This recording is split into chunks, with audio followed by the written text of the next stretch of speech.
School के games period में राजू इतना तल्लीन होकर खेल का मजा ले रहा था कि छुट्टी के बाद बस को जाते देखा तो जल्दी में चढ़ गया और अपना बैग क्लासरूम में ही छोड़ आया। घर पहुंचते ही माथा पीटा, अरे बाप रे, बैग तो वहीं रह गया। माँ ने पूछा, बेटा राजू बैग कहाँ है? राजू बोला, रोहन के घर है। अब मजबूरी में राजू को सच छिपाना पड़ा। राजू बोला, रोहन चलना, शाम से पहले हम स्कूल से बैग ले आए।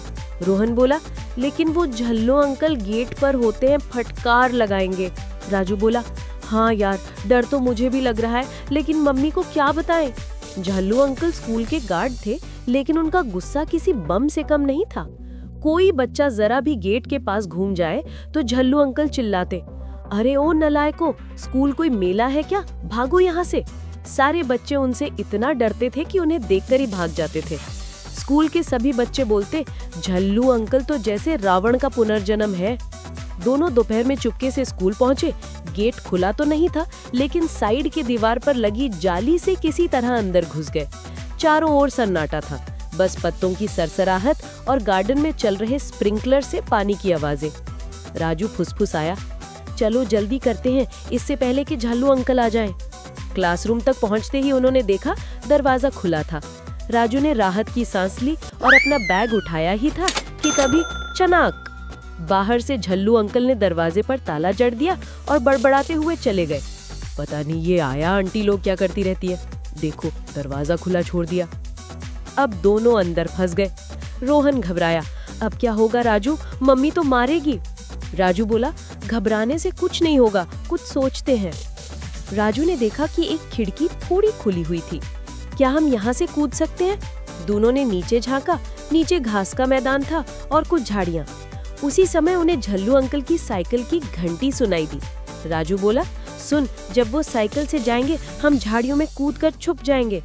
जैसे ही झल्लू अंकल दूर गए, दोनों ने हिम्मत करके खिड़की से छलांग लगाई।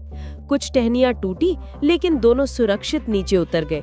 उसी वक्त प्रिंसिपल झटका सर अपनी कार से स्कूल पहुंचे। राजू और रोहन डर के मारे पेड़ों के पीछे दुबक गए। झटका सर झल्लू अंकल से बोले, स्कूल में कोई गड़बड़ तो नहीं? झल्लू अंकल बोले, नहीं सर, सब ठीक है, बस ये आंवले के पेड़ की गिलहरियां परेशान करती हैं। राजू को तुरंत एक आइडिया आया। उसने झाड़ियों से एक पत्थर उठाया और आंवले के पेड़ पर दे मारा। टप टप टप आंवले नीचे गिरे। झल्लू अंकल बोले, लो, फिर आ गई गिलहरियां। वो पेड़ की ओर भागे। तभी राजू ने स्कूल के बगल वाले स्टाफ गार्डन में पड़े रबर के सांप को उठाया, जो माली बच्चों को डराने के लिए रखता था। वो बोला, रोहन ये देखो, अब झल्लू अंकल को असली डर दिखाते हैं। और मौके का फायदा उठाकर राजू और रोहन गेट की ओर भागे। झल्लू अंकल ने पीछे से चिल्लाया, कौन है वहाँ? रुको, स्कूल के अंदर कैसे आए? दोनों ने वो नकली सांप स्कूल गेट ऑफिस के पास रख दिया, जहाँ झल्लू अंकल बैठकर चाय पीते थे। झल्लू अंकल ने दौड़कर अपनी बैंत उठानी चाही और जैसे ही झुके, अरे! झल्लू अंकल ने सांप देखा और ऐसे उछले जैसे किसी ने उनकी कुर्सी में करंट छोड़ दिया। सांप सांप चिल्लाते हुए वो स्कूल के गेट तक भागे, लेकिन तभी उन्हें ख्याल आया, अरे ये तो नकली है, ये तो बच्चों को डराने वाला नकली सांप है। अरे मैं भी खुद ही डर गया। लेकिन झल्लू अंकल का चेहरा लाल हो गया। इसी डर में वो डंडा उठाना ही भूल गया।